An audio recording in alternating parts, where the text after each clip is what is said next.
Dicen que las cortinas se mueven incluso cuando no hay brisa. Que las sombras que proyectan no siempre corresponden a los objetos frente a ellas.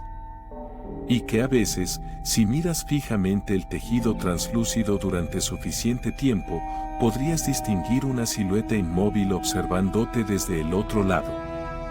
Pero claro, eso es solo un rumor, ¿verdad? Estás entrando a Universo Paranormal, donde lo desconocido cobra vida. Era una noche de invierno particularmente fría cuando me mudé a aquella antigua casa victoriana en las afueras de Madrid. La propiedad había estado desocupada durante años y el precio era sorprendentemente bajo para una mansión de tales características.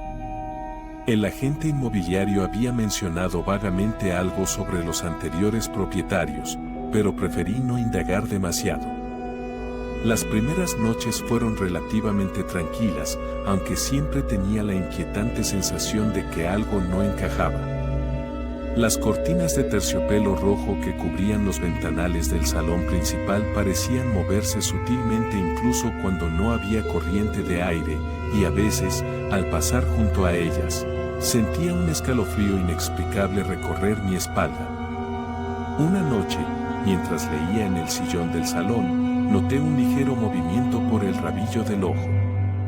Al principio pensé que era mi imaginación, pero cuando giré la cabeza, vi claramente como una de las cortinas se ondulaba suavemente, como si alguien estuviera detrás. Me quedé paralizada, observando fijamente, hasta que distinguí lo que parecía ser el contorno de una figura alta y delgada tras la tela. Las luces parpadearon brevemente, y cuando volví a mirar, la silueta había desaparecido. Los días siguientes intenté convencerme de que había sido producto de mi imaginación, pero cada vez era más frecuente sentir aquella presencia. Por las noches, escuchaba suaves pasos arrastrándose por el pasillo, y las cortinas parecían cobrar vida propia en la oscuridad.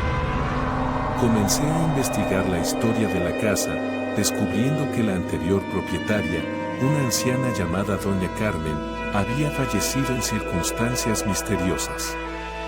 Los vecinos más antiguos susurraban que la mujer había enloquecido tras la muerte de su esposo, y pasaba horas hablando con las cortinas, asegurando que su marido se ocultaba tras ellas.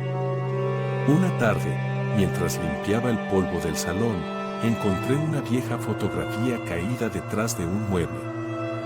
Mostraba a una pareja de ancianos, y reconocí inmediatamente las cortinas de terciopelo rojo de fondo. Pero lo que me heló la sangre fue distinguir, entre los pliegues de la tela, una figura oscura y difusa que parecía observar directamente a la cámara.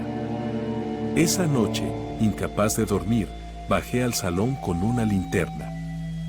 Las cortinas se movían suavemente en la penumbra, y por primera vez, escuché un susurro que provenía de detrás de ellas. Era una voz masculina, apenas audible, que repetía el nombre de Carmen una y otra vez. Armándome de valor, me acerqué lentamente hacia la cortina. Mi mano temblaba mientras se extendía para apartarla. En ese instante, sentí unos dedos fríos rozar mi muñeca desde el otro lado de la tela. Las luces de toda la casa se apagaron de golpe, y en la oscuridad pude ver claramente la silueta de un hombre alto y delgado, vestido con ropas de otra época, que me observaba fijamente a través de la cortina semitransparente.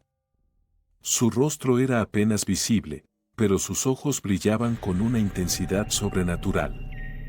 Corrí hacia la puerta principal, pero estaba cerrada.